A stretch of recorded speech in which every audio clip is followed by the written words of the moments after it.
other breaking news was Nick Nurse. He will remain as the Philadelphia 76ers head coach, which would be for his fourth season, this upcoming season coming up. And I don't have the picture for Daryl Morey, but he's out as president of operations for the Philadelphia 76ers. Hmm. The Sixers just lost right now. They got swept by the New York Knicks a few days ago.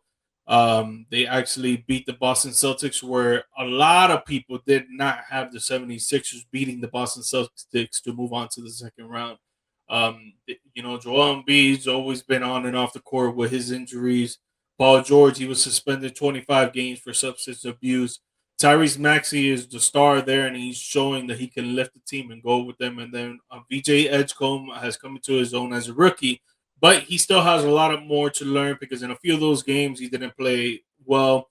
In other games he played exceptional. Joel Embiid missed game 2 against the New York Knicks, so it really halted them there. Even though they almost lost that game, but when it came down to the last 4 minutes of that game, if you were paying attention, it was hard for them to get a bucket because no one out there was um, executing as well on offense to try to go out there and get a bucket for them. So that would have been awesome for Joel Embiid to be out there and get the ball in the post, make a post move fade, try to get to the basket, try to draw a foul, get a dunk and go to the free throw line.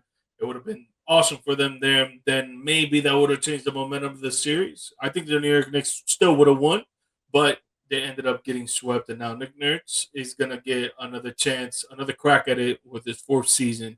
BC, what do you think about this? I mean, it doesn't necessarily surprise me with Morey being ousted with the Sixers. I mean, I know, he's done a lot of good investments with the team. Obviously, getting Edgecombe, getting Maxi, obviously getting Embiid to the extension, regardless of whether or not he's been injured or not. There's been a lot of good, but also too, the Paul George signing hasn't exactly worked out for him. The roster construction, kind of with the team, and we see this a lot. We've been seeing this with kind of the differences between what the ownership is evaluating, whether, do we blame this on roster construction? If so, then the GM is out.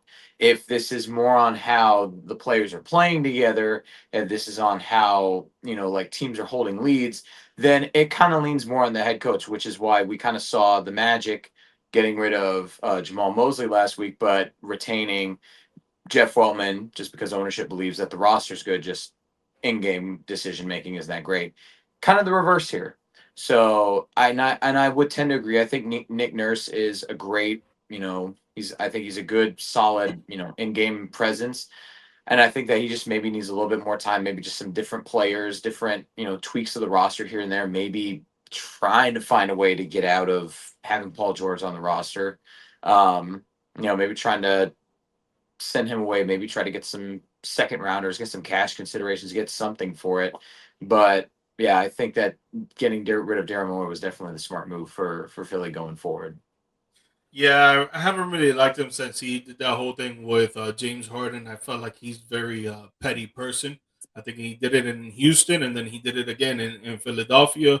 When you promise someone that you're gonna sign and trade them, trying to give them uplift, trying to give them some excitement later on in the career, and then you start holding it back and you don't go with your word.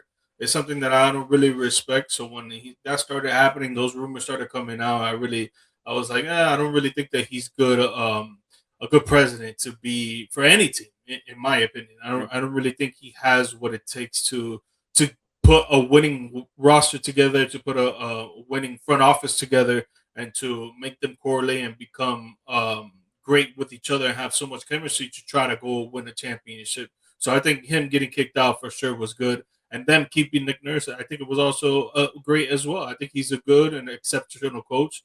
He's an NBA coach champion with the Right. Toronto Raptors. He led Yep. them to a championship where people thought that they weren't even going to get close to even sniffing the Eastern Conference Finals. They ended up doing it. They ended up going to the finals where they played against the Golden State Warriors, where obviously they had injuries, so that really played a part in them winning that championship. But still, maybe if the Golden State Warriors were healthy, who knows? Maybe it would have gone, all 7 games, and they would have ended up winning still. But I think he's a good coach. I think the past few seasons, this season and last season, they just been very unlucky. Yeah. This season they had a nice roster, but it was only Maxi and Paul George really being consistent on this roster. Mhm. I would say Joel Embiid, but the best availability is being able to play, and he's Yeah. not being able to play all the time consistently. So can't really say that he's consistent.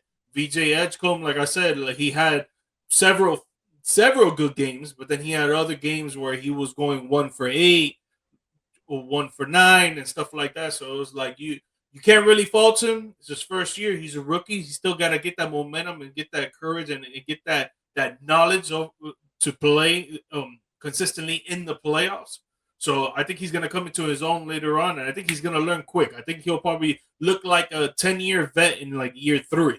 So I don't think they Mhm. should worry there. I think keeping Nick Nurse, he's a good coach. He knows what he's doing. He has some good in-game adjustments, and he's a winning coach. I think it's a good move. Yeah, I am curious to see who they decide to go with the GM now at this point. I mean, we're only in the second round of the postseason, so I mean, yes, we've seen some personnel decision changes and everything like that with some of the eliminated teams, but I'm definitely interested in seeing where they go with this because again, you've got some great pieces on this roster for sure. Any GM would be lucky to have, but now I think you got to start figuring out your guys like your roles for Edgecombe, Maxi. Are you building this still around? Is this still Joel Embiid's team, or is now Tyrese Maxey taking over, and is he going to be the guy? And then do you have Joel Embiid kind of be that secondary piece and kind of getting some more guys around him to kind of act as a buffer in case he goes down again, which is more likely than not these days. Yeah, it's funny that you bring that up because I was going to ask you something about that, but let me answer it first. Yes, I Mhm. think this is Tyrese Maxey's team for sure. I think he's Yeah. the leader. I think they got to step in line behind him. I think in my opinion, I think they should still keep Paul George because he was actually playing great until he was playing decent. Then he started to play good. Then he started to play great like 3 4 games right before the suspension happened. I'm sure, yeah, he probably either was on steroids or any substance. They could give it the excuse, whatever the excuse was for the substance, right? But it was a performance enhanced drug, in my opinion. I think that he started to ball out, and then next thing you know, he got suspended. So, but when he came back, playing, then playoffs, he was doing good. He was being consistent. So I think you should keep him, especially with the large contract that he has. I don't think you're gonna get so many pieces in return for him. So, Mhm. let him fill in that role of let me drop 15 points, grab 6 rebounds, and dish out 3 assists while playing pretty good defense on the other opponent's small forwards or power forwards. I think he's a good piece to keep around Maxi. Now with See, Joel Embiid, definitely he's got to take that back seat for sure, and I don't think this is his team anymore. But with what I wanted to ask you, and then you could yeah. go on and what give your opinions on that. But what I wanted to ask you, is there a future with Joel Embiid and the Philadelphia Sixers, or would you see them trying to trade him off and try to get some assets in return? I think the only way I could see them trading him off is if they paired him with Paul George at this point because I think you could probably take a lot of salary filler. You could probably get some draft picks for the both of them, and then taking some expirings on top of that. That's I think kind of it because I know. And to go back to what you're saying about PG, that solid stats like if you go 15, 6, and 3, but to be making over $50 million a year though with his salary, I just don't know if you can justify that. In an ideal world, you try to maybe get that off the books. Maybe you can restructure it. Maybe you can't. That's why for me, I'm more on the board of if we're really gonna build this around Maxi, do you really think that Paul George is going to be a long term piece in helping this team develop more, or for me, I at this point in time, I just kind of see it more of just an albatross that's just almost bordering on dead weight. I know he had some good games during the season; he was playing better, but I think that what you're paying him for, like you're paying him $50 million a year to basically be a role player, which is just it's an absurd overpay. I think, in my opinion. Yeah, I get where you're coming from. I just feel like today's NBA, the role players are getting paid up to that.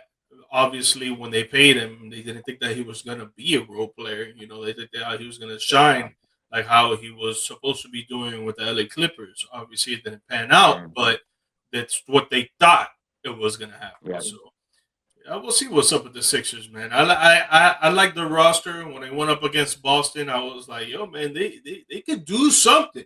I don't know if they win it, but they could do something. And honestly, them getting past them and going to the against the New York Knicks, it was very surprising. But the roster, the way that it was constructed, I'm like, yo, dude, they can make some noise if Joel Embiid's healthy. If Paul George plays like vintage Paul George and not podcast P and more like playoff P. If Maxi is showing his star studding, he could ball out, and then BJ Edgecombe looks like a rookie of the year candidate. You know what I'm saying? So I thought they were pretty good, but obviously, the New York Knicks, their offensive firepower is just out of this world right now in the Eastern Conference.